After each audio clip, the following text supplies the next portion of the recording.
Long before the word vampire crept into the lexicon of frightened villagers and ink-stained scholars, the idea of blood-drinking creatures haunted the edges of civilization.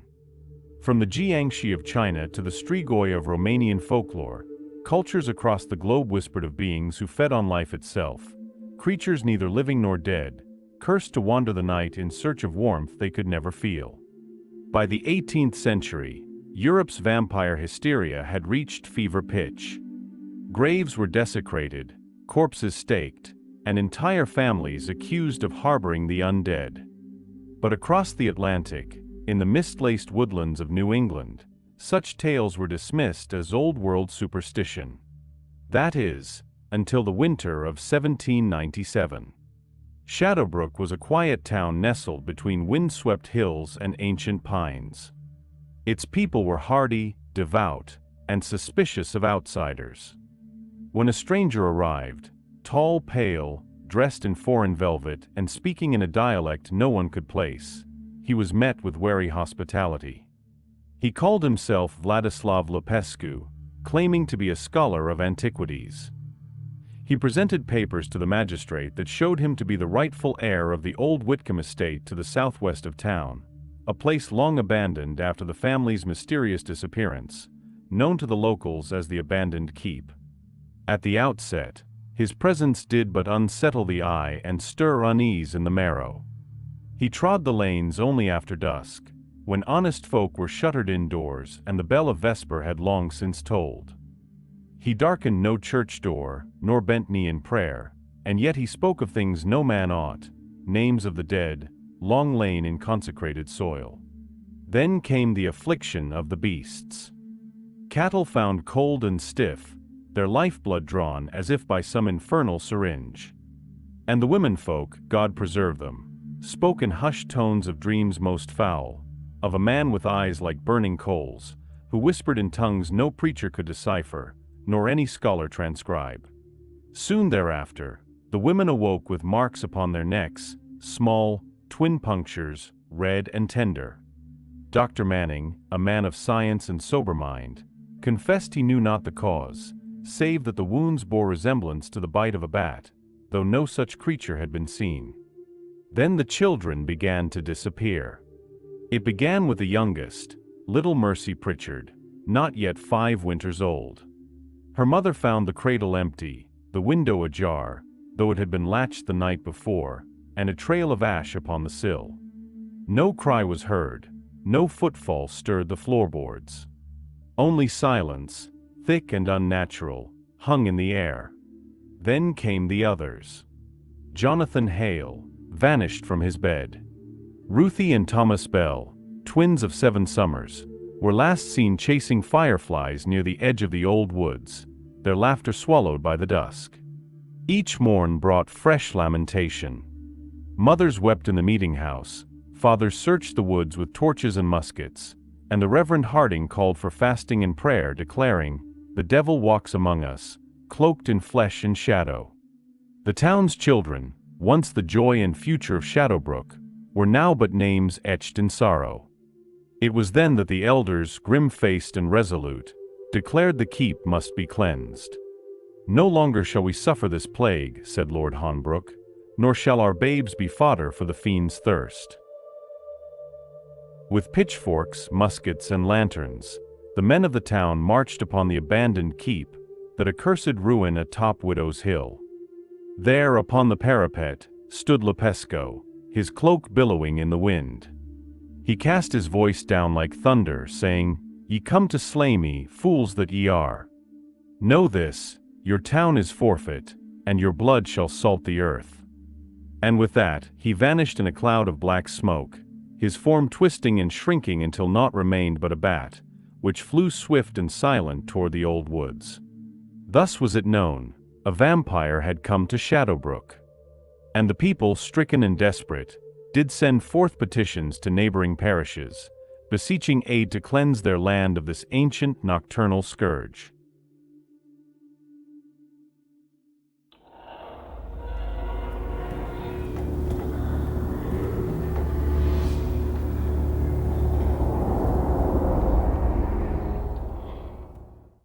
Hello everyone, welcome to the Solo Gamers Club. My name is Keith, and thank you for joining me for my Autumn 2025 Horror Month programming. Tonight we're going to be playing A Touch of Evil 10-year Anniversary Edition against the Vampire. For this playthrough, I'll be controlling 4 heroes, and I'll be including my Thematic Research variant, along with my alternate Advanced Cooperative Mystery Phase chart. To begin, let's take a look at our opponent, and that is the Vampire. He's going to have a health of 20 to start out with a combat value of 5. His special rules include Mist Form. Becoming an ethereal cloud of vapor is one of the strongest tools in the Vampire's arsenal. For every hit done to the Vampire, we're going to roll a d6, and on a result of 5 or 6, he's going to ignore the hit. So we're going to need to definitely build up our combat by 1/3 to account for this. He also has this advanced ability called Slips into the Night. If a hero does no wounds to the Vampire on their attack during a showdown fight round, we're going to roll a d6, and on a 4+, the Vampire will immediately escape, and it's going to cancel the showdown. So we're going to definitely have to be cognitive of that. Next is Vampiric Bite. Any town elder killed by the Vampire is turned into a Vampire Elder, an evil elder, on a d6 roll of 4+, discarding any secrets they have and joining the Vampire as an evil elder. Finally, he has the advanced ability Children of the Night. Anytime the mystery card Murder is played, we're going to roll a d6, and on a 4+, we're going to put a succubus at the same random location as the investigation. Let's take a look at his minion chart. The Vampire's minion chart includes only 1 event and a total of 4 minions. It's going to include bats, wolves, Walking Dead, and the succubus. Now the succubus has the allure ability, and that's going to gain +1 fight dice when attacking a male hero. And the random heroes that I've selected, I have only 1 female hero, so that could end up to be a problem for us. It's going to make that succubus stronger against these male heroes, so we'll have to keep that in mind. Now we'll take a look at the random heroes that I've selected for the game. Up first is Jack Fellows, the Privateer. He has the Duelist ability. Once per fight round, he can re-roll all of his missed 2 hit rolls, so that is very powerful. He's going to start out with 3 wound boxes, and his upgrade is going to be Swashbuckling. That's going to give him advances in honor and combat. And then during a fight, he can cancel any number of his own hits just rolled to cancel that many enemy hits. So he can use that defensively, which is pretty good. He's going to be our first player. Next up is Brother Marcus. He has the Faithful ability. He cannot use guns, but he's going to use spirit instead of combat in a fight. So we're going to need to find ways to advance Brother Marcus's spirit.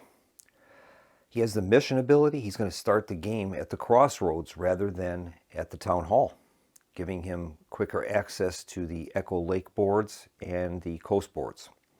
Then he has Strength of Spirit. He can pay 2 investigation to cancel any mystery card or event, including an event result on the minion chart on a d6 roll of 4+, limit once per turn. That's very powerful. Many times those mystery cards that remain in play are quite damaging to us, so this gives us a way to get rid of those. His upgrade is going to be Hold Back the Darkness. He'll gain an extra wound box and an advance on honor.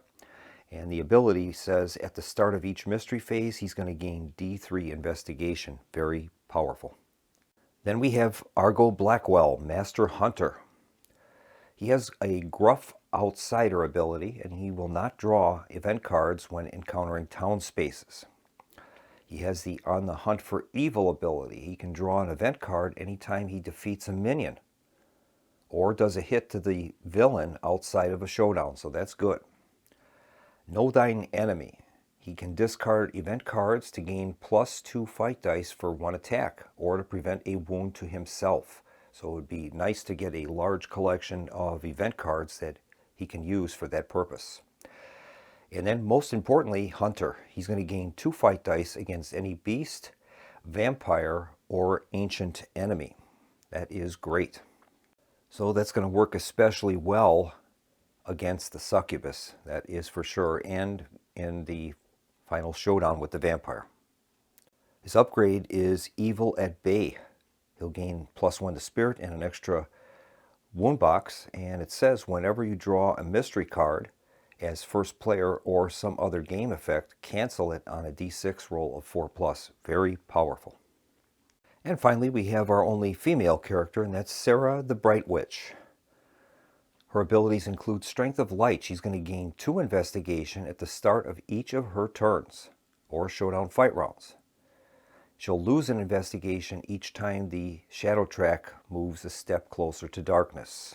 She has the Aura of Protection. She can pay 2 investigation at any time to prevent a wound to any town elder or hero, including herself, on a d6 roll of 3+. And she is a witch. She cannot use guns. She's going to gain +2 fight dice against any magic, demon, or construct enemy. So unfortunately, that ability won't work against any of the vampire's minions, but there are other creatures that we could encounter, so that could kick in with that. Her upgrade is Incantation. She's going to gain bonuses to Spirit and Honor, and it says when a roll is made on any chart, minion chart, etc., you may force it to be re-rolled. Limit once per chart roll. That's very powerful. All right. Our heroes are going to begin at the town hall with the exception of Brother Marcus. He starts at the crossroads. I've randomly determined the location for our thematic research variant, and one of those research variants will appear at the town hall to start the game. The other begins at the Forgotten Island on the Echo Lake board. And the final one will begin at the docks on the coast board. If we're able to complete one of those research tokens, we can gain one of the following. Wreath of Garlic. The vampire is repelled by the smell of garlic. A hero with a Wreath of Garlic may force the vampire to re-roll one of his attack dice. Second one is a Silver Crucifix. The vampire cannot look upon the image of the crucifix. A hero possessing the crucifix may re-roll all of their missed fight dice during the first round of a fight or showdown. Finally, we have Running Water. The vampire is wounded by the cleansing flow of running water.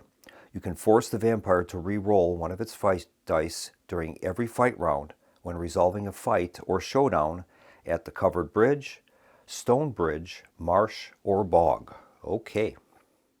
And these tokens can be collected if a character moves to that location and performs a combined Cunning and Honor test. If they're able to get 2 or more 6s in that test, they'll be able to turn over the token and then they would receive the benefit. Right now, our best character at performing that research is Jack Fellows, the privateer. He has a Cunning of 3 and an Honor of 4. So we're ready to begin, and we're going to begin with a hero turn and starting with our first player, which is going to be Jack Fellows.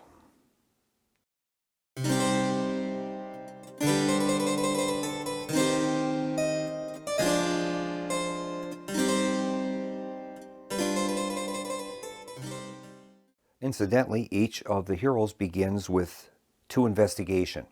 That represents their starting knowledge of the situation. Okay, Fellows rolled a 5 for movement, so we'll figure out what we want, where we want him to move to. And I think he's going to move to the Old Woods. He's pretty good at combat, and I think he should do well there. So we'll have him move 1, 2, 3, 4, and 5 into the Old Woods. He encounters the space, and he finds Franklin, the Old Hound. It's an ally, and that's going to give him 2 extra wound boxes. That is outstanding. So we'll place that card with Jack Fellows, and that's going to bring his turn to a close. And as a reminder, we're going to place the Franklin counter with Jack Fellows. Brother Marcus is up next. He's rolled a 5 for movement, and I think we're going to move him to the inn. I want to try to get him to the monastery, There's quite a few items there that will benefit him. So his movement is 5. 1, 2 into the bog. He'll take 1 of the investigation. 3 and 4, and he moves to the inn. Brother Marcus is going to encounter the space, and at the inn it says before encountering, gain 2 investigation or heal a wound. He's going to take the 2 investigation. It's going to move him up to a total of 5 investigation. Now we'll draw an inn card. He draws the card, the Dark Lodge Room, Investigation Room. Your head swims as the red curtains and black pattern on the walls seem to vibrate and shift before your eyes. Something evil lives here. It's like a dream you can't escape. Make a Spirit 6+ test and gain 4 investigation for every 6 rolled. If the test is failed, you emerge from the room, but is it really you, or a dark reflection that has escaped? Okay, Brother Marcus has a Spirit of 4, so he's going to get 4 dice for the test. And here's the Spirit test. He has rolled no 6s, so unfortunately he gains nothing extra. The card is discarded, and we'll move on to Argo Blackwell. Argo has rolled a 6 for movement. Now he has a special ability called Gruff Outsider. He does not draw any event cards for encountering town spaces, so he works better when he's operating more in the outskirts of these towns. So I think what we'll do is we'll have Argo make a move to the abandoned keep. We'll have him move 1, 2, 3, and 4 to the abandoned keep, and he'll encounter the space. He draws the card Jack, the servant boy, ally male youth. You may carry an extra item or ally from a single location or 1 extra town item. That is great. It's going to give Argo an extra wound box. And as a reminder, we'll put the Jack token down there with Argo Blackwell. It's going to bring his turn to a close, and we'll move on now to Sarah the Bright Witch. Sarah has rolled a 6 for movement. We're doing quite well with our movement rolls. And I think I'll have her investigate up at the manor. So we'll have her move 1, 2, 3, 4 to the manor. And she will encounter that space. And she draws the card Cloaked Assassin. Minion Assassin. Upon returning to your room for the evening, you are ambushed by a shadowy figure. It has 2 fight dice, 2 health. The reward will be 4 investigation. It says you may not use any items or allies during this fight and may not escape. All right, so she's going to have to fight to the end. Now, incidentally, Sarah the Bright Witch has the Strength of Light ability.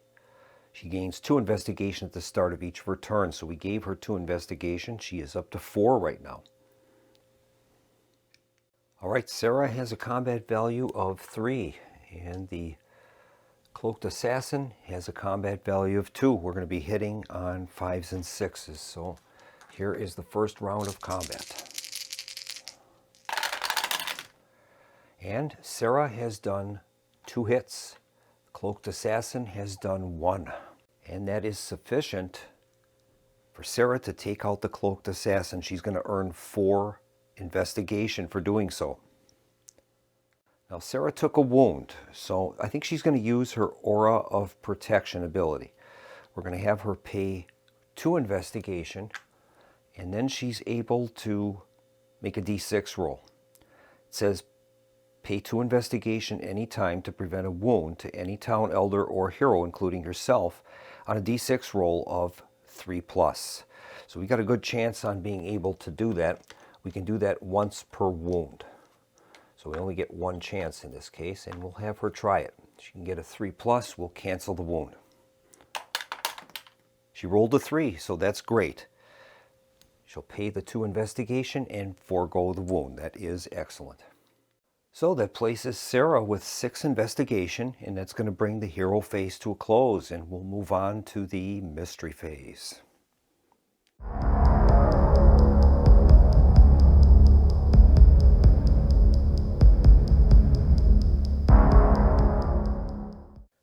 Our first player is Jack Fellows, so he will be resolving the mystery phase.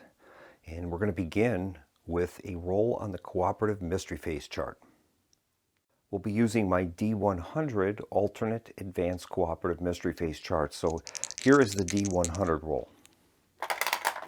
The result is a 61. So let's see what 61 is. 61 is revealed to be Cursed Village. Immediately draw and resolve one mystery card for each hero, starting with the first player. This replaces the normal mystery card for the turn. All right, so that is not good. We'll begin with Jack Fellows' draw. And he draws the mystery card, No One is Safe, Mystery Death. The villain attacks, killing one of the town elders. Roll a d6. Any town elder with a cunning equal to the roll is killed. Each hero will gain 2 investigation. All right, let's make a roll and find out who is the target. And here is the cunning roll. The result is a 4. And we'll take a look at the cunning values of our characters. Now it says here, the villain attacks, killing one of the town elders. During a d6 roll, any town elder with a cunning equal to the roll is killed. Well, there are 2 characters, 2 elders that have a cunning of 4. Lady Handbrook and the Harbor Master. So there's a little bit of ambiguity there. It says the villain attacks, killing one of the town elders. Roll a d6. Any town elder with a cunning equal to the roll is killed. Any. Well, I'm going to have to go with the first part of the card where it says one town elder. So we'll randomly determine which of those are going to be killed, either Lady Handbrook or the Harbor Master. And we'll make that an odd or even roll. Odd for Lady Handbrook. The roll is a 3. That's odd, so Lady Handbrook is killed. I think before we implement the results of that card, Sarah the Bright Witch is going to use her Aura of Protection. May pay 2 investigation at any time to prevent a wound to any town elder or hero, including herself, on a d6 roll of 3+. Limit once per wound. She's going to pay the 2 investigation and see if we can cancel this card. The result is a 1, and she has failed. That is not good. Well, we have one other recourse, and that is Brother Marcus. He has the Strength of Spirit. May pay 2 investigation to cancel any mystery card or event, including an event result on the chart, villain chart, on a d6 roll of 4+. Limit once per turn. So he'll give it a shot. He'll pay 2 investigation, and we're looking for a 4+ to be successful. Otherwise, Lady Handbrook will be killed. He's rolled a 5. He was successful, and the card is canceled. That is awesome. Next up is Brother Marcus's mystery card. He draws the mystery card Deadly Encounter, Mystery Fight. Every hero must roll a d6. The hero that rolls lowest, roll off if tied, must resolve a single fight round with the villain. Instead of causing wounds, each hit done to the villain gains 1 investigation for the hero. This does not count as a showdown. All right. Well, Brother Marcus has already used his Strength of Spirit. He's limited to use that once per turn. So we're going to have to resolve this. I'll make the rolls off camera, and we'll find out who is going to be confronted by the vampire. And I've determined that Sarah the Bright Witch is going to be the victim of the vampire. So we have to fight 1 round of combat. And instead of causing wounds to the villain, she's going to gain 1 investigation. All right. All right, for this battle, vampire has a combat strength of 5. Sarah has a 3. So we'll give these a roll and see what happens.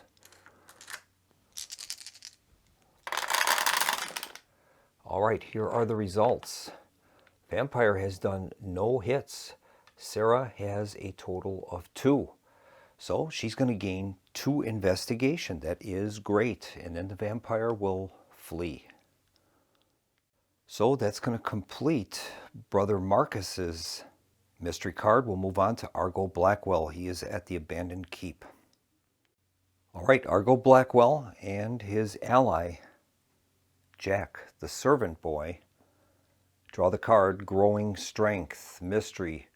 This card plays on the villain, gives him +1 to wounds, and it will remain in play. Now we can cancel that card in the future. It's possible. So that's going to move the vampire's health up to 21 currently. And now finally we have to resolve Sarah the Bright Witch's mystery card. She draws Agents of Evil, Mystery. Roll once on the villain's minion chart and work out the result. If a minion or villain attack result is rolled, place it on the board at a random location. Move the shadow track 1 step closer to darkness. All right. So we'll make a d6 roll and consult the minion chart. The result is a 1, and that is Dark Influence. It's an event. Roll a d6. Any town elder with honor equal to the roll gains 1 secret card. Any dead town elder with the honor value rolled instead rises back up as a vampire elder. The shadow track moves 1 step closer to darkness. Every hero gains 1 investigation. Okay. So we're going to make a d6 roll, and we're going to be looking at the honor of the town elders. The result is a 4, so we'll check the honor of the town elders. Well, there's 2 elders that have an honor of 4, Magistrate Croft and the Widow Jessica. So both of those elders are going to be gaining a secret card. Now, unfortunately, that is going to give the Widow Jessica 3 secrets, and per the rules, we have to resolve those secrets immediately as soon as they get 3 or more. So we have to resolve the secrets for the Widow Jessica, and we'll start out with this first one, and it is a brilliant mind. Secret pure, the town elder is a genius, a brilliant scholar with a sharp wit and a humble demeanor. They would make a cunning ally. During a showdown, the hero gains +1 combat and +2 cunning, as well as the town elder's special ability. Also, the hero may draw an event at the start of each showdown fight round. That is great. We'll see what her next secret is. This one is a little secret called Full of Lies. Without shame or remorse, this town elder spins tales of their exploits and sows seeds of deceit amongst their rivals. No deed is too small to steal credit for. No amount of praise is ever enough. This has no consequence in the investigation and no effect. All right, her third secret. This one is, unfortunately, Servant to Darkness. Secret evil. Working in the shadows, the town elder has been seduced by the dark promise of power and riches. They are now an evil shell of their former self, little more than a henchman of darkness. When revealed, the town elder flips to become an evil elder and joins the villain. If this elder was part of your hunting party, they immediately make 2 free fight dice attack against you or against every hero present in the cooperative and team play. All right, well, unfortunately, we have lost the Widow Jessica. So the Widow Jessica becomes the Collector. That's going to give the vampire +1 to combat and +1 wound box. That was unfortunate. And now we have to make our adjustments to the shadow track. The card, Agents of Evil, said that we have to move the shadow track 1 step closer to darkness. That puts us down to 19. Then the event of the Dark Influence says the shadow track moves a step closer to darkness, another 1. So we're down to 18. Now the Widow Jessica was not killed. She was revealed to be an agent of evil. So there would not be a 2-point drop for that. But now, since the shadow track has dropped 2, Sarah the Bright Witch has that ability, Strength of Light, and she loses an investigation each time the track moves down. So she's going to lose 2 investigation. So she has to surrender 2 investigation. That will leave her with a total of 7. And so that is going to bring the mystery phase to a close. We don't have to draw mystery card as we normally would because of that Cursed Village event that we rolled. So we're going to move our first player marker to Brother Marcus, and we'll continue on with the playthrough.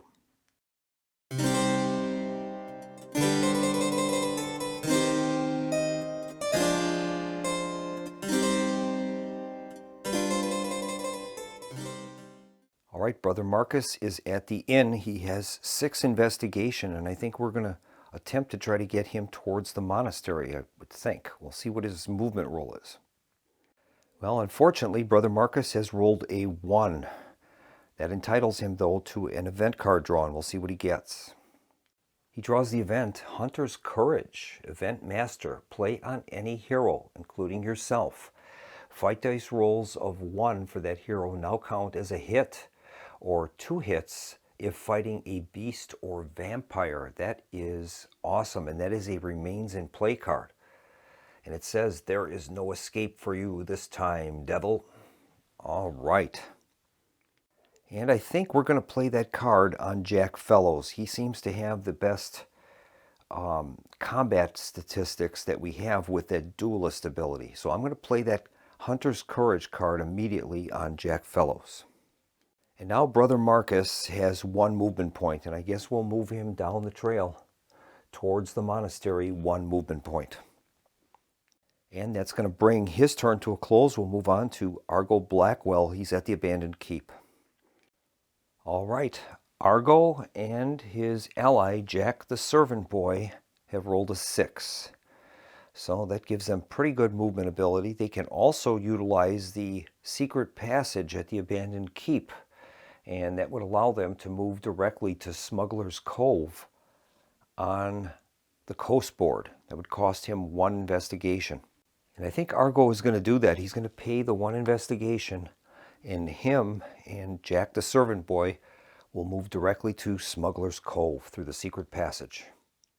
So the 2 of them arrive at Smuggler's Cove, and they are going to encounter the space. And they draw the card Bones of a Traitor. Investigation. The whitewashed bones of a long dead traitor lay half buried in the sand. Make a Spirit 5+ test and gain 2 investigation for each 5+ rolled. And he says, poor bastard. Well, unfortunately, Argo only has a Spirit level of 2, so he only gets 2 dice rolls. Here are the rolls. He's rolled 1 6, and that is sufficient to earn him 2 investigation. That is great. That moves Argo up to 6 investigation, and I think that's going to end his turn. Next up is Sarah the Bright Witch. She is at the manor, and we'll have her roll for movement. She rolls a 2, so her choices would either be to move into the fields, going towards the windmill, or move 2 spaces back towards the town. And I think we'll take the move to the town, and she'll move 1 2. She's just west of the church, and that's going to bring her turn to a close. Incidentally, Sarah earned an additional 2 investigation for her Strength of Light ability. That moves her up to a total of 9. All right, now we'll move on to Jack Fellows and Franklin, the old hound, and they're at the old woods. All right, Jack Fellows rolled a 5 for movement, and I think him and Franklin are going to move back to the town hall. And once they complete the actions at that space, they can attempt to do some research for that token. So he's going to move a total of 1, 2, 3, 4, and 5, and they arrive back at the town hall. Jack will have to encounter the space before he does the research, and that says at the town hall, draw 2 events, choose 1 to keep, and roll a d6. On a roll of 1 or 2, we have to draw a mystery card. All right, we'll get the draw of the 2 events. All right, Jack draws the events Strength of Spirit. Play immediately.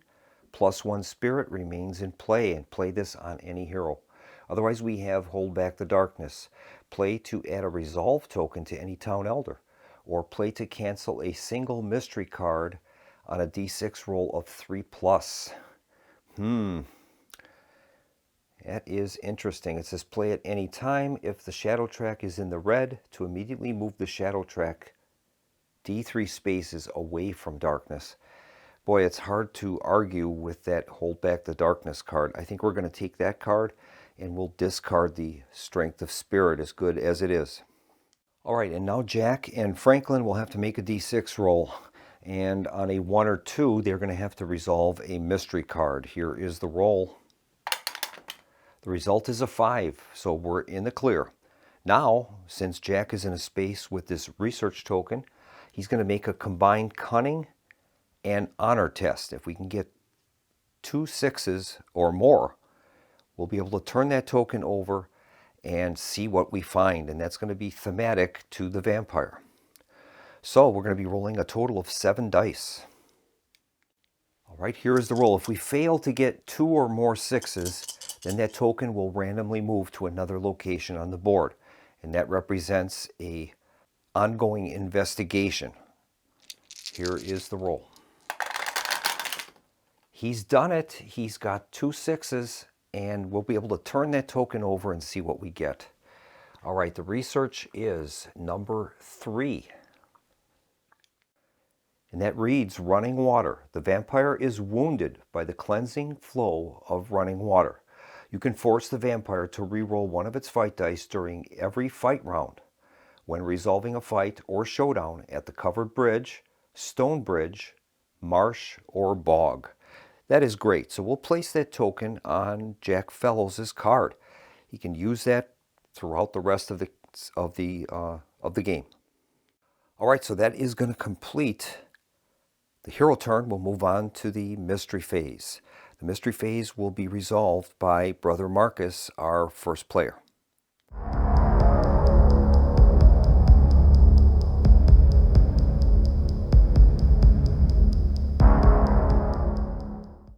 All right, Brother Marcus is on the road space just to the east of the inn, and he's going to start out with making his cooperative mystery phase roll. Here is the D100. The result is 81, so let's see what 81 is. 81 reads, the ravens gather. A murder of crows descends upon the town. Each hero in a town space must pass a cunning 5+ test or discard an item due to the unsettling omen. All right, the only character that is in a town space is Jack Fellows. Well, fortunately for us, Jack Fellows does not possess any items, so the roll will not matter. Next, Brother Marcus will have to resolve a mystery card. And he draws the mystery card, Growing Strength, Mystery. This card plays on the villain, and it remains in play, and the villain will gain another wound box. And that's going to move the villain's health now up to 22.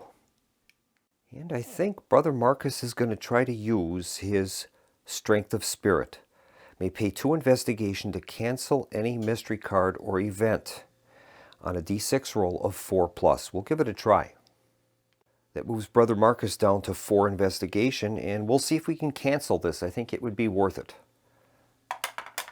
The result is a 2, so he has failed. We can only do that once per turn. All right, that is going to complete the mystery phase.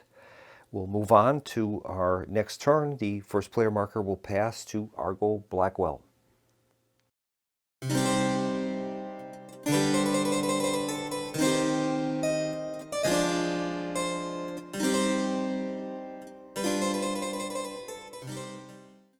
All right, Argo and his companion, Jack the Servant Boy, are at Smuggler's Cove. We'll have them roll for movement. Argo rolls a 4 for movement, and I think he's going to move to the icy waters and collect that investigation. It'll cost him 2 movement points to enter the shipwreck and 2 more to enter the icy waters. Once there, he will collect the investigation.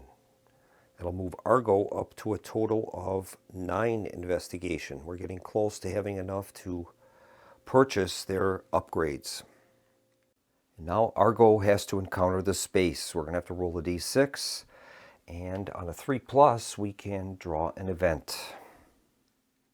And here's the roll. The result is a 6, so we get to draw an event card. The event is revealed to be Recovery. Play at any time except during a fight to immediately heal D6 wounds from a hero or D3 wounds from the villain. Or play to immediately take any ally out of the discard pile. Okay, we'll put that in our collection of event cards, and that's going to bring Argo Blackwell's turn to a close. All right, Sarah the Bright Witch is up next. She is on the road space to the west of the church. She's going to start out with her Strength of Light, and that'll gain her 2 investigation, putting her up to a total of 11. All right, Sarah has rolled a 5 for movement. I think she's going to make her way to the windmill. So we'll have her move 1, 2, 3, 4, and 5 to the windmill. Now, Sarah has enough investigation right now to gain her upgrade card, which is the incantation ability. The problem is we have to discard an event card along with that. So I think I'd rather wait until we can get an event card that is less valuable than the 2 that we have. So she's going to encounter the windmill. She draws the card Sickle, item, hand weapon, +1 to combat. Once per fight round, do 1 extra wound if you rolled at least 1 natural 6 on any of your fight dice. That is great. And so that is going to complete Sarah's turn. And we'll move on now to Jack Fellows. He's currently at the town hall. All right, Jack rolled a 5 for movement. And I think I'm going to have him move to the abandoned keep. Him and Franklin will make their way to the southwest. 1, 2, 3, and 4. Currently, Jack has 1 card from the Old Woods. All right. So Jack and Franklin will encounter the space and will draw an abandoned keep card. He's drawn the card Relic, item, ward, +1 to cunning. You may discard to prevent all wounds just done to you from one source. That is outstanding. We'll give that to Jack Fellows. That's going to bring Jack's turn to a close. He's accumulated 5 investigation right now, plus he has research variant number 3, which is the running water. All right. We'll move on now to Brother Marcus. Brother Marcus is on the road space to the east of the inn. Brother Marcus has 4 investigation. Brother Marcus rolls a 1 for movement. That's going to entitle him to an event card draw. He draws the event Strength of Will. Event Cunning. Play immediately. Play this card on any hero. +1 to cunning remains in play. Okay. I think we're going to play that on Brother Marcus himself. He only has a cunning of 1. This will increase him to a cunning of 2. All right, Brother Marcus only has 1 movement point, and our choice would either be to go back to the inn, where we could earn an additional 2 investigation, or continue down the road towards the monastery. I think we'll go back to the inn. I'll have him move there. He'll take advantage of the text there stating that he can gain 2 investigation, and he will do so. That will move his investigation up to 6. Now he's going to encounter the space and will draw an in card. And he draws the card, the Cross of Candor. Item, artifact, magic, +1 to spirit. Once per fight round, you may pay 3 investigation to add your spirit to your combat for a single attack. All right, well, that's a great item. Doesn't help Brother Marcus much because he already has that faithful ability, which means that he uses spirit instead of combat in a fight. So we could trade that maybe to another character, but for right now, he'll take it. That's great. And that is going to bring the Heroes phase to a close. We'll move on to the Mystery phase, and that's going to be resolved by Argo Blackwell.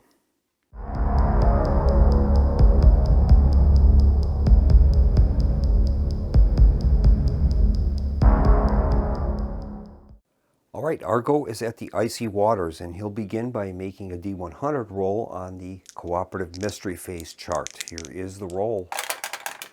The result is a 001. So we're going to read result number 1. And that says, Surprise Showdown.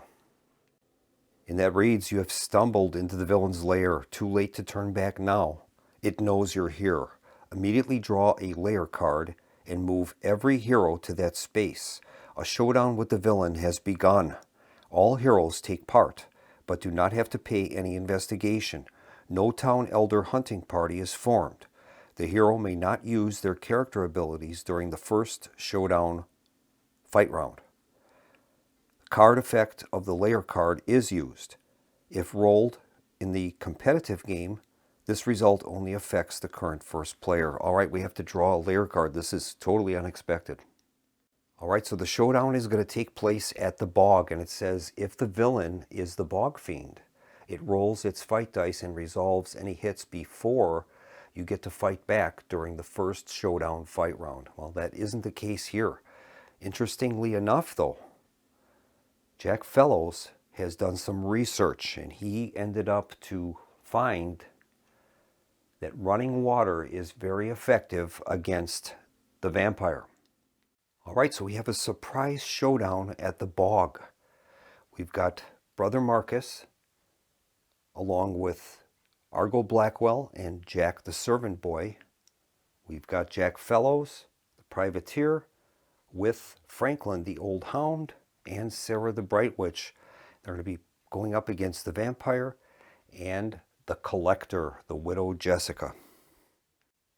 Now, Jack Fellows has done research, and he has found out that running water, the cleansing flow of running water, is very effective against the vampire. It says you can force the vampire to re-roll one of its fight dice during every fight round when resolving a fight or showdown at the covered bridge, stone bridge, marsh, or bog.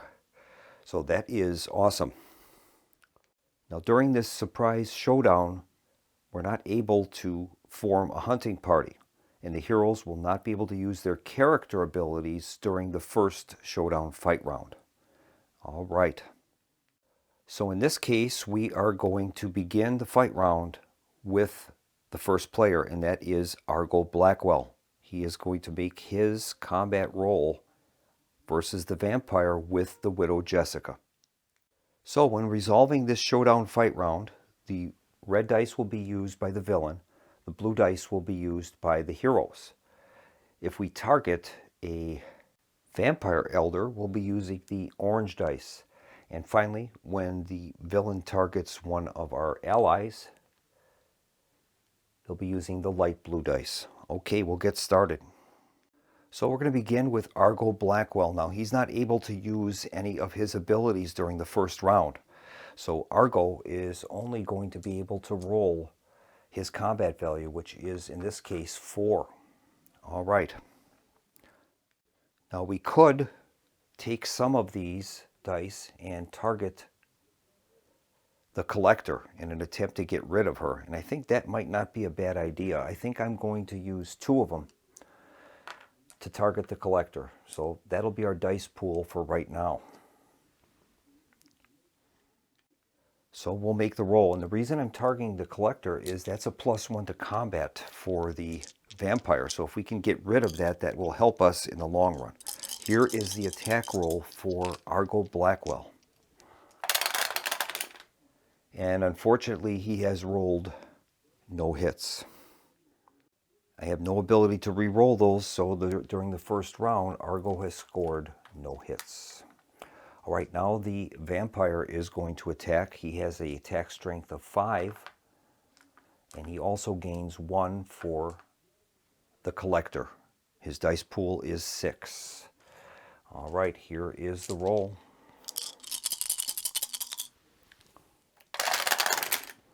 And he's rolled a total of 3 hits. Not good. Now, we failed to do any wounds to the vampire during this first round. So for right now, Argo has taken a total of 3 wounds. All right. And now, since we failed to do any damage to the vampire during this first round, he is going to invoke his Slips into the Night advanced ability. If a hero does no wounds to the vampire on their attack during a showdown fight round, roll a d6. On a 4+, the vampire immediately escapes. So he will attempt to do so. He's outnumbered right now. Here is the vampire's roll. The roll is a 4, and that is sufficient for the vampire to escape, and he will do so. So Argo has taken a total of 3 wounds. We'll resolve that right now. So Argo has to take 3 wounds. We're going to apply 1 wound to Jack the servant boy and 2 onto Argo. So Argo has not been KO'd at least. That's great. And since the fight is now over, Argo is going to play the card Recovery. Play it any time except during a fight to immediately heal D6 wounds from a hero. So we will do so. We'll get a D6 roll out for Argo and see how many he can heal. The result is a 5, and that'll fully heal him, so we can get rid of these wounds. And that's going to bring the showdown now to a close. So that was unexpected. We had a surprise showdown with the vampire at the bog. All right, so we're going to continue on now with the mystery phase, and Argo Blackwell has to draw a mystery card now. And he draws the card Murder. Murder, death. The villain has struck again. Place 3 investigation on the board at a random location. Move the shadow track 1 step closer to darkness. All right, we're going to move the shadow track down to 17 now. That means that Sarah is going to lose 1 investigation. And now we're going to draw a layer card and find out a random location for where the murder happened. And in this case, it occurred at the abandoned keep. So we'll place 3 investigation at the abandoned keep, and then the vampire's special ability will kick in. His Children of the Night ability says, anytime a mystery card Murder is played, roll a d6. On a 4+, we're going to place a succubus at the same random location. All right. And here's the roll.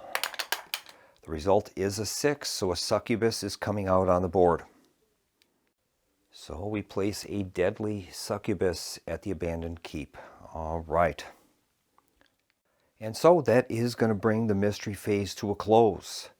We're going to move our first player marker to Sarah the Bright Witch, and we will continue on with the next round.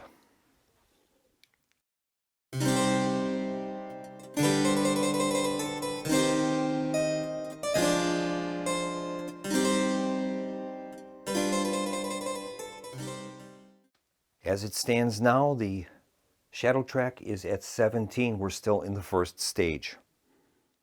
And so we're going to start another hero round beginning with Sarah the Bright Witch. And that's too bad, the results of that showdown with the vampire. We had him early in the game. He only had 22 health boxes, and we would have had a good chance. It's unfortunate that we couldn't use any of our abilities during the first round, because Argo would have had an extra 2 dice for Know Thine Enemy and his Hunter ability. So it might have been a different result. We'll have to see what happens. But we'll start out with Sarah the Bright Witch. She has 10 investigation currently. All right, Sarah has rolled a 2 for movement, and I think we'll move her to the inn. She'll move 1, 2 to the inn. And before she encounters the space, since she's not wounded, she'll take 2 investigation. That's going to move her up to a total of 12. In addition, she's going to gain 2 more investigation for her Strength of Light ability, where she gains 2 investigation at the start of each of her turns. All right. All right, she's at the inn, and she's going to encounter the space. And she draws the card, the Room of Revelation. Investigation Room. Confronted by a shimmering light and a familiar stranger, you now know what you must do next. Gain D6 investigation and choose an item from any town item stack to gain for free.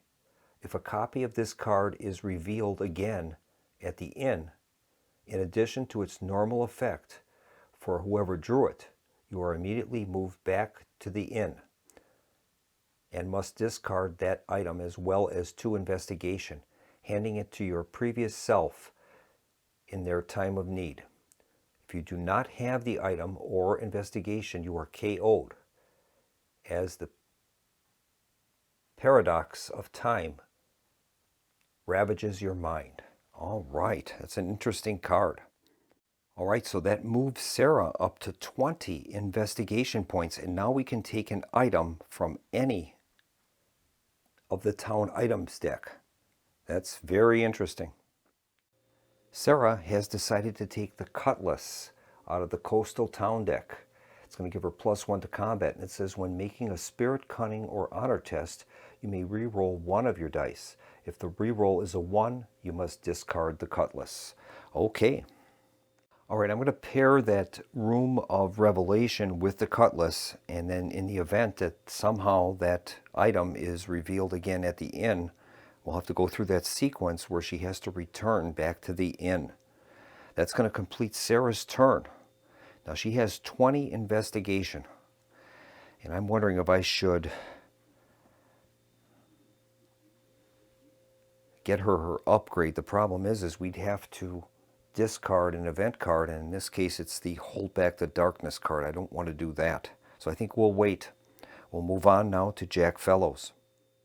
Jack is currently at the bog with the other heroes, so we'll have him roll for movement.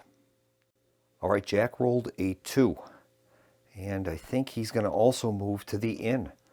Him and Franklin will move 2 spaces to the inn, and he's going to draw 2 investigation before he encounters the space. That moves Jack up to 7 investigation, and now he will encounter the inn. And he draws the card, the Book of Death, item Book Death, +1 to combat.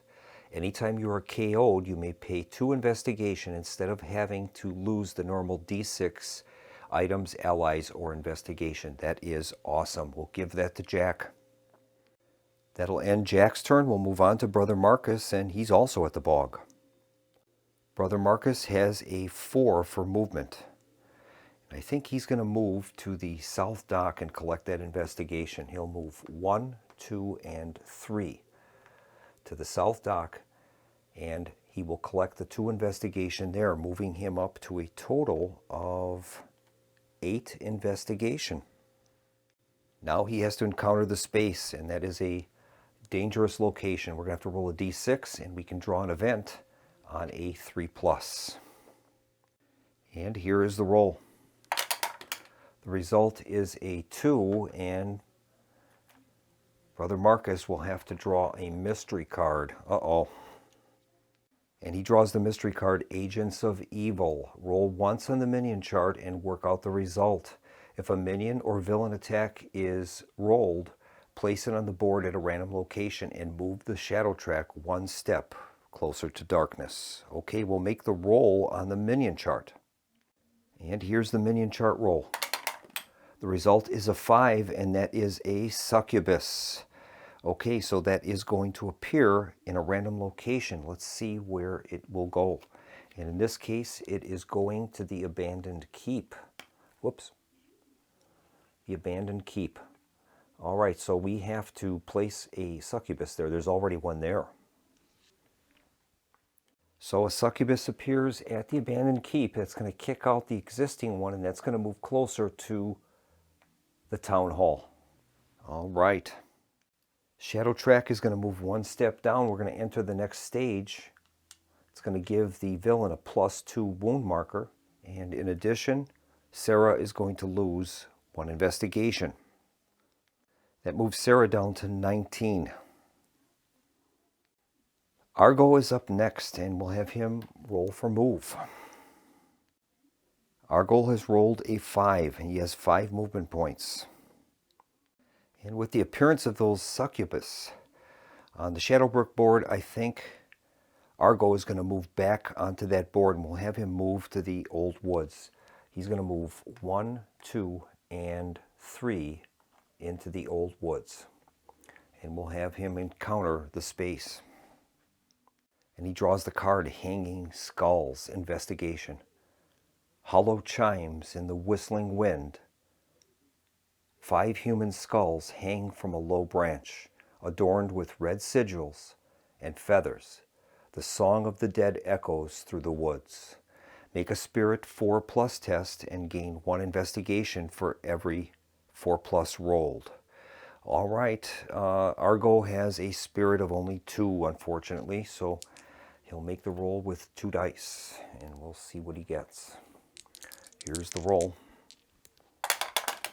He has 1 success, so that is going to earn him 1 investigation. That'll move him up to a total of 10. And that is going to bring the Heroes phase to a close. We'll move on to the Mystery phase that is going to be resolved by Sarah the Bright Witch.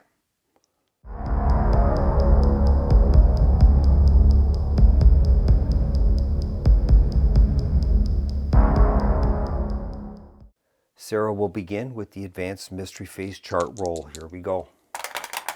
The result is 45. 45 is the result. Let's see what that is on the chart. 45 reads March of Darkness. Every minion on the board immediately moves 2 spaces along the path to the town hall, or town square if on the coast board. If there are no minions on the board, instead roll once on the minion chart, re-rolling event results, and place that minion in 2 random locations. Well, we have minions on the board. So the succubi will move 2 spaces towards the town hall. All right. Next, Sarah is going to have to draw and resolve a mystery card. And she draws the card Murder.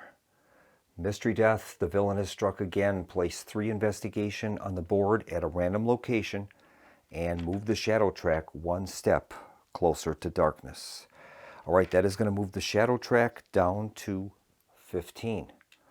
Sarah loses 1 investigation every time that happens. She's down to 18 right now. And now we'll draw a layer card and see where the villain has struck. And in this case, it has struck at Smuggler's Cove. All right.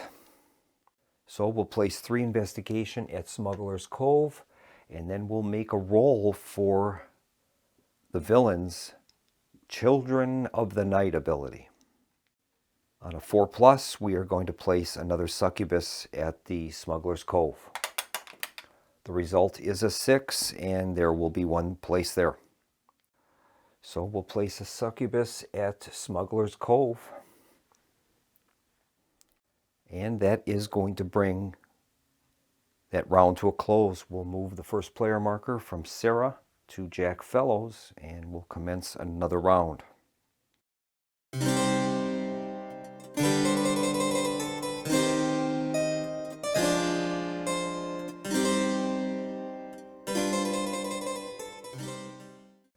All right, Jack and Franklin the Old Hound are currently at the inn, and we'll have them roll for movement.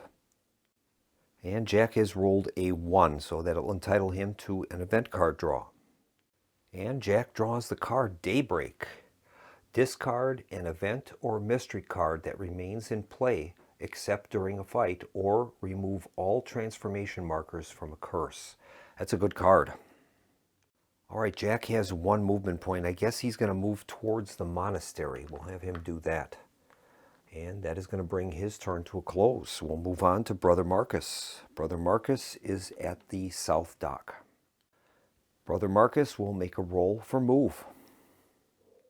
All right, Brother Marcus has 3 movement points. He can either go to the Forgotten Island and maybe attempt some research, or he can move across the lake to the North Dock and collect some more investigation. I think we'll take a chance, and I'm going to move him 2 movement points to the Forgotten Island. All right, this is a dangerous location, but we'll draw a Forgotten Island card. He draws the card Moonstone Talisman. Item magic. Has 1 extra wound box. You may cancel the first hit done to you each fight round by a beast enemy. All right, well, there's really no beasts involved in this minion chart for the vampire, but it does give him 1 extra wound box. That's great. And now Brother Marcus will attempt some research. He's going to make a combined cunning and honor test, And if he can get 2 6s or more, we will be able to flip that token. He has an honor of 3 and a cunning of 1. And he also has strength of will, which adds 1 to his cunning. So he has a total of 5. He'll be rolling 5 dice for the test. Okay, here's the combined test. We're looking for multiple 6s. And he's only got 1, unfortunately. So that research token is going to move to a new location. We'll draw a layer card. It's going to be moving to the Icy Waters. All right, the Icy Waters. And we'll move that token there. So that's going to bring Brother Marcus's turn to a close. He has 8 investigation currently. We'll move on to Argo Blackwell. He has 10. Argo is currently at the Old Woods, and he might end up trying to bring some of those succubi to battle. He does have the Hunter ability, and the succubus is considered a vampire, so he'll be gaining +2 for that. Unfortunately, he's a male character, and the allure value of the succubus would kick in, giving them an extra fight dice. We'll see if he can reach their location. We'll have him roll for move. And he's rolled a 2. So I think he's going to move to the covered bridge. That'll give us an opportunity for possibly for an event card draw. He'll move 1 and 2 to the covered bridge. And then he's going to encounter the space. The covered bridge is a dangerous location, so we'll have to make a roll. And on anything other than a 1 or 2, we can gain an event card. Here's the roll. And the result is a 1. Oh boy. And we have to resolve a mystery card. And he draws the mystery card. Murder! Mystery death. The villain has struck again. Place 3 investigation on the board at a random location. Move the shadow track 1 step closer to darkness. And it reads, "Don't any of you people understand? This is no accident. It's murder." Okay. So the shadow track is going to move down 1 step. That'll move it down to 14. Sarah the Bright Witch will lose 1 investigation. She's down to 17 now. And we'll draw a layer card and see where this murder occurred. And in this case, it happened at the manor. So we'll be placing 3 investigation up at the manor. And then we're going to have to make a roll for the villain's special ability and see if a succubus is placed. All right, we've placed 3 investigation at the manor, and on a 4, 5, or 6, another succubus is coming out. And of course, they roll a 6. Another succubus is on the board. So we'll place a succubus at the manor. Those things are all over the place.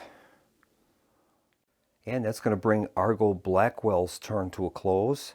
We'll move on to Sarah the Bright Witch. She has 17 investigation. She'll be getting 2 extra for the start of her turn. That'll put her at 19.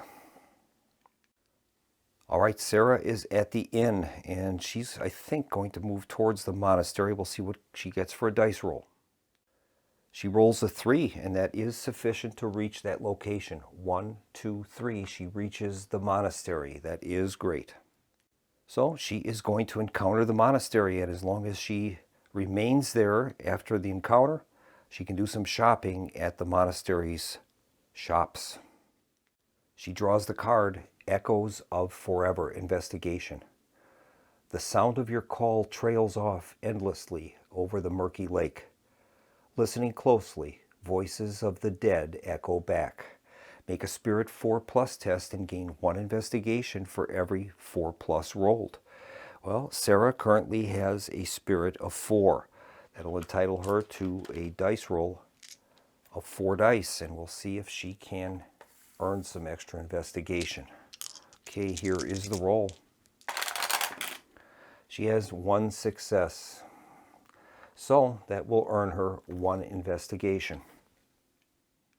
All right, now she can do some shopping at the monastery. She has a total of 20 investigation. Sarah is going to purchase the Sacred Chalice for 8 and a vial of holy water for 3. The Sacred Chalice is going to give her +1 to Spirit and Honor, and it says you may cancel any event or mystery card. After each use, roll a d6. On a 1 or 2, remove the Sacred Chalice from the game. So that could come in handy if we have a very bad remains in play card out there. We also have Vial of Holy Water. Discard to automatically do d6 hits to any vampire, ghost, or demon minion you are fighting, or to automatically do 1 hit to a vampire, ghost, or demon villain. Or discard at any time except during a fight to heal 2 wounds, or fully heal if you have the keyword holy. Okay, that'll cost her 11 investigation. That's going to move Sarah down to 9 investigation, and right now she is at full capacity for her number of items that she has. She has the cutlass, sacred chalice, and a vial of holy water. The sickle that she obtained from the windmill, she's able to keep that because you can have 1 item from each of the corner locations. That's going to bring Sarah's turn to a close, and with that, that'll close the hero phase. We'll move on to the mystery phase.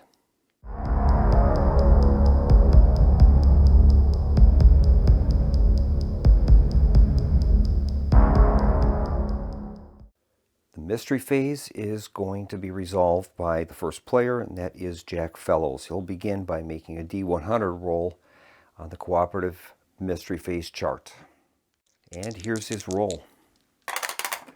This time he's rolled a 98. 98. Let's see what that is on the chart. 98 is revealed to be Surge of Evil. Roll once in the villain's minion chart and work out the result. If it is a minion or if the villain attacks, draw a random location for placement. All right.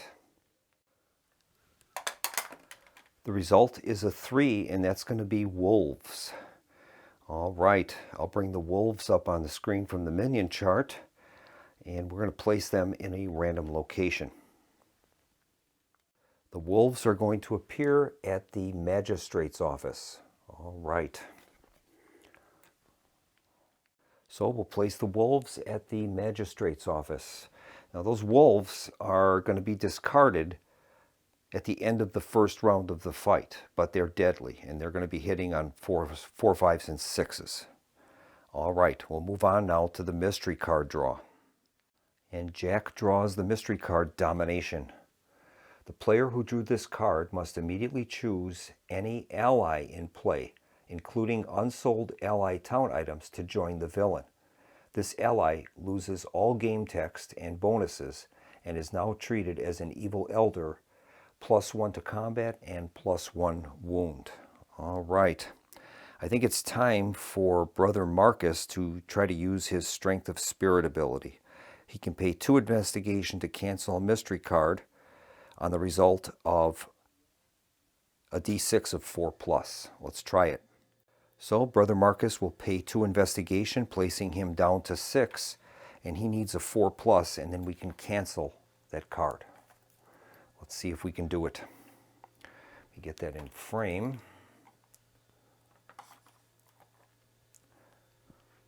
All right, here's the roll.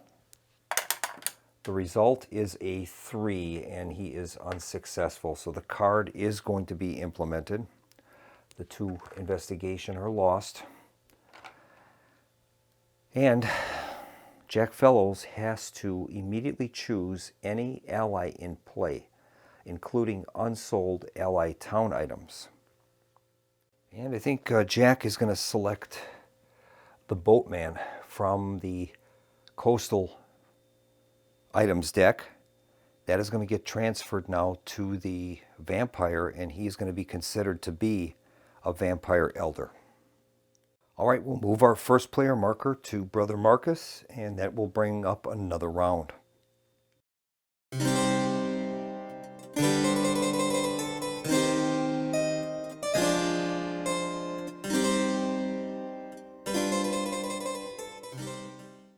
All right, Brother Marcus is on the Forgotten Island. He's going to need to get at least 2 movement points in order to leave the island.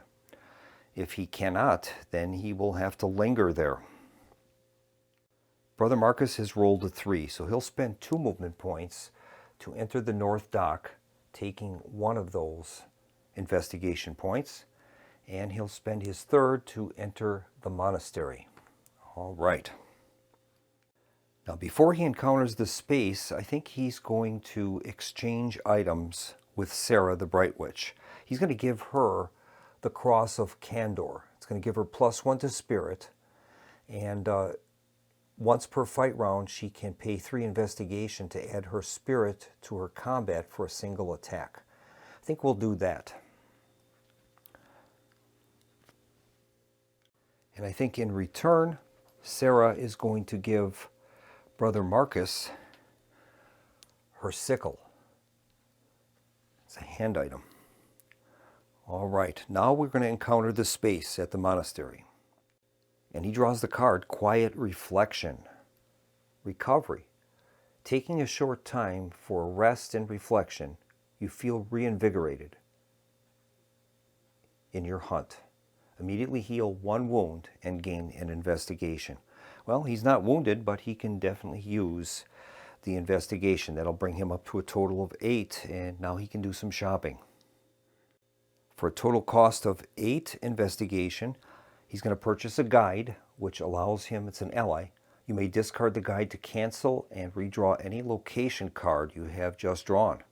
And he's also going to purchase the flail, +2 to combat, counts as 2 items against his carrying limit. So right now, he has that flail will count as 2 items. So that will put Brother Marcus to his maximum carrying limit. 2 for the flail, 1 for the guide. He also has a sickle, which comes from the windmill, and the Moonstone Talisman, which is from the Forgotten Island. Now that costed him all of his investigation, so we'll have to be careful with him until he can get some investigation. If he was to get KO'd, he'll start losing items and allies. Okay, that finishes Brother Marcus. We'll move on to Argo Blackwell. He's at the covered bridge. All right, Argo Blackwell has 3 movement points. Currently, he has just the 1 card from the Abandoned Keep. I think what he's going to do is he'll move 2 movement points, and he's going to combat these wolves. Now, the wolves will only be operating for 1 fight round. Examining the wolves on the minion chart, they have 3 fight dice, and their health is going to be considered none. They will only fight until the end of the first round, but they're deadly. They will hit on a 4, 5, and 6. We're going to gain an investigation for each hit that we do to the wolves. All right. All right, here's the first round of combat. Here is Argo's attack. He has a total combat value of 4. Here is his roll. He's done 1 hit. So that's going to earn him 1 investigation. We'll give that to him. And now the wolves will attack. They're going to be deadly. They will hit on a 4, 5, or 6. And they have a fight dice level of 3. And here are the wolves' attack values. And they have a total of 2 hits. So they've done 2 hits to Argo. So the wolves are removed, and Argo is going to take 2 wounds. And we'll mark him accordingly. And now Argo and Jack, the servant boy, are at the magistrate's office, and he's going to encounter the space. And we start out by drawing an event. And he draws the card, Shocking Discovery. Choose a town elder with 1 or more unrevealed secrets. Reveal 1 of those secrets. Gain 2 investigation if it is a little secret, or 4 if it is anything else. Or play as an action to automatically collect any investigation in your space without having to make a test. All right, we'll add that card to our total amount of cards. It's our 3rd event card. And now Argo could attempt to do some training and improve his cunning. His cunning right now is a 3. He does have enough investigation to do it, but I think rather than doing that, he's going to spend 10 investigation, and he's going to use the Shocking Discovery card as a discard, and he's going to gain his upgrade. And now he'll gain +1 to Spirit, a wound, and he gets Evil at Bay. Whenever you draw a mystery card as first player, or while some other game effect, cancel it on a d6 roll of 4+. That is now active for the rest of the game. That leaves Argo Blackwell with 1 investigation. He does have 2 wounds, however. That is not necessarily a good thing. And that'll bring his turn to a close. We'll move on to Sarah the Bright Witch. She is at the monastery. All right, Sarah the Bright Witch is at the monastery, and we'll have her make a roll for movement. All right, she's rolled a 5, but instead of moving, I think I'm going to have her use the secret passage back to the manor, and she's going to confront that succubus that's there. That'll cost her 1 investigation. It'll move her down to 8, but she gains 2 for her strength of light, so she's back up to 10 right now. And we'll have her move to the monastery. To the manor.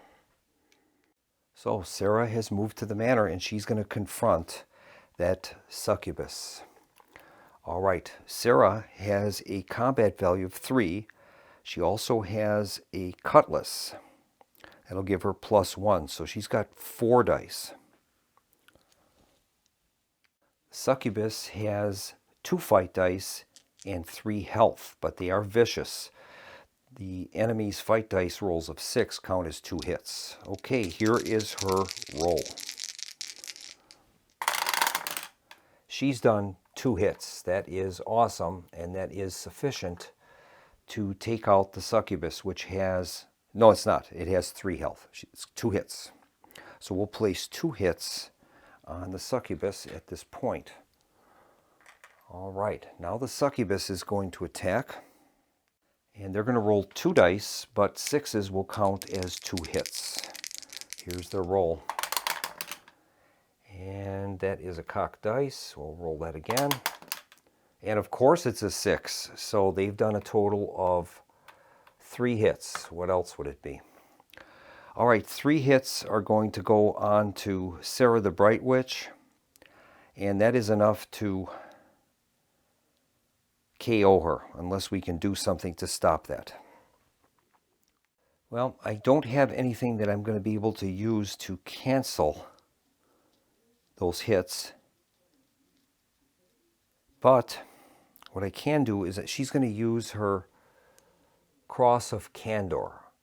And that is an item that gives her, once per fight round, she can pay 3 investigation to add her spirit to a combat for a single attack. And she'll do that. Her spirit is a 4. So she's going to pay the 3 investigation, and that will allow her to roll 4 additional dice, and maybe we can at least kill the succubus before we are KO'd. That's what I'm hoping for. Okay, here's her extra 4 dice. And she's done it. She's got 2 hits. So that will definitely kill the succubus, but unfortunately Sarah is going to be KO'd in the process. That'll reward her with 4 investigation, but now we have to roll to see how much investigation items or allies she has to surrender because of her KO'dness. And it's a 2, so she'll surrender 2 investigation. That'll leave her with a total of 9, and then she's going to be carried back to the town hall to recover. She never had the opportunity to pick up those investigation tokens at the manor because we have to do the fights first before you can take any actions. So that's going to bring Sarah's turn to a close. We'll move on to Jack Fellows. All right, Jack is on the road space to the east of the inn, so we'll have him roll for movement. All right, Jack has 4 movement points. I think we're going to move him to the monastery. Currently, he has a card from the Old Woods, from the Abandoned Keep, and a card from the inn. We can only keep 1 of those at a time. So we'll move him and Franklin to the monastery.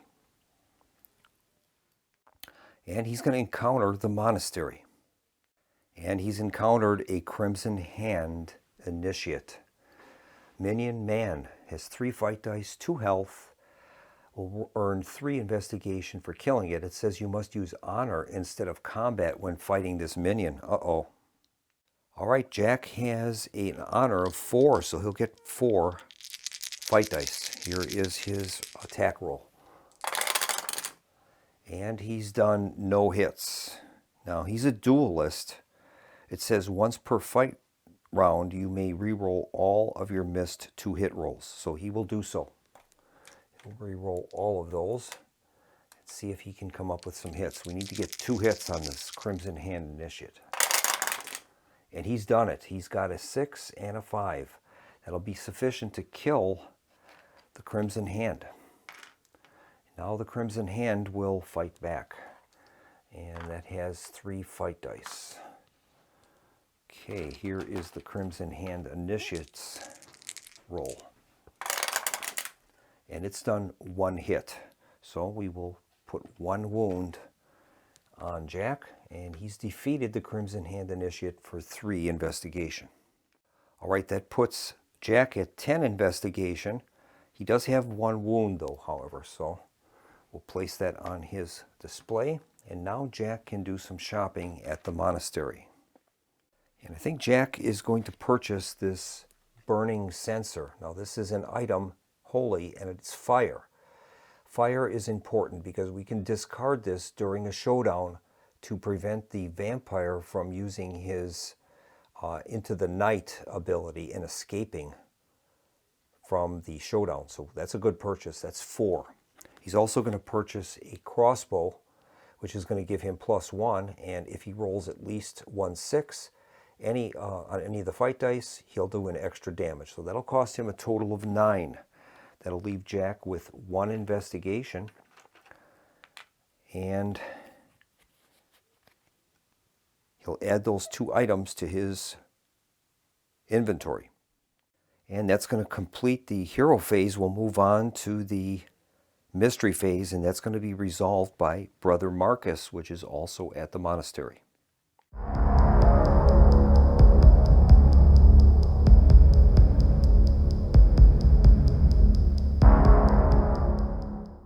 Brother Marcus will start with his cooperative mystery phase roll. Here's the D100 roll. The result is a 38. 30 and 8. And we'll see what 38 is on the results. 38 reads, Lurking Dread. Fear grips the town. The villain gains a +1 combat unless the hero passes a combat 5+ test. All right, Brother Marcus only has a combat level of 1. He can't use any of his abilities bonuses that he can gain from weapons. It's strictly just his combat ability. So we'll have him make the roll. If he can get a 5 or 6, that'll cancel it. He's rolled a 5, so the villain will not gain that +1 combat. That's great. And now Brother Marcus draws the mystery card, and he draws It's Getting Closer. All minions on the board move 2 spaces along the shortest path towards the hero that drew this card. If there are no minions on the board, roll once on the villain's minion chart and work out the result. The shadow track moves 1 step closer to darkness. Shadow track moves now to 13. Sarah the Bright Witch will lose 1 investigation because of that. And now the minions are going to move closer to Jack. So the succubus at Smuggler's Cove will move 2 spaces towards Jack. That'll put it at the stone bridge. And now we have to calculate the shortest path towards Jack for these other 2 succubus. So if they go through the magistrate's office, it's 1, 2, 3, 4, 5, 6, 7, 8, 9, 10, 11, 12. If they go the other way, 1, 2, 3, 4, 5, 6, 7, 8, 9, 10, 11, 12. Okay, so the shortest path is going to be through the magistrate's office. So the first succubus will move into that space, and that's going to cause a combat with Argo Blackwell. All right, and then this other succubus would also move that direction. You can't have 2 in the same spot, so I don't know how to resolve that. That's kind of an undocumented situation. I guess what would happen is the succubus would move. We'd have to resolve the combat because that interrupts that situation before the other one moves. If he survives that, then the other succubus would move there. I believe that's how it will work. All right, Argo has a combat strength of 4. He's going to gain +2 for his hunter ability against the succubus. He'll be rolling 6 dice for this combat. And we'll see what happens. He has 2 health boxes remaining open. He's taken 2 wounds already. Okay, here is his 6 dice attack on the succubus. Succubus has a health of 3. Okay, here's the roll. Whoops. And he's rolled 3 hits. He's killed it. He has killed it. That's amazing. We'll mark it temporarily with 3 wounds. And now the succubus will attack him. Succubus has a fight ability of 2, but it has a lure. It's going to gain an extra 1 against a male hero. So in this case, it'll be rolling an attack strength of 3. Okay, and it is vicious. It will do 2 hits for every 6 it rolls. Okay, here's the roll. And of course, it's done its duty. What else? It's a total of 5 hits, and that is going to KO Argo Blackwell. All right, so the succubus is killed. We've managed to do that. Argo is going to earn 4 reward for that. But then he's going to have to roll to see how much he's going to lose due to him being KO'd. And we'll make a roll for that next. Here's the roll. He has to lose 2, so he'll pay 2 investigation. And now he's going to move to Town Hall, where he will recover during the mystery phase.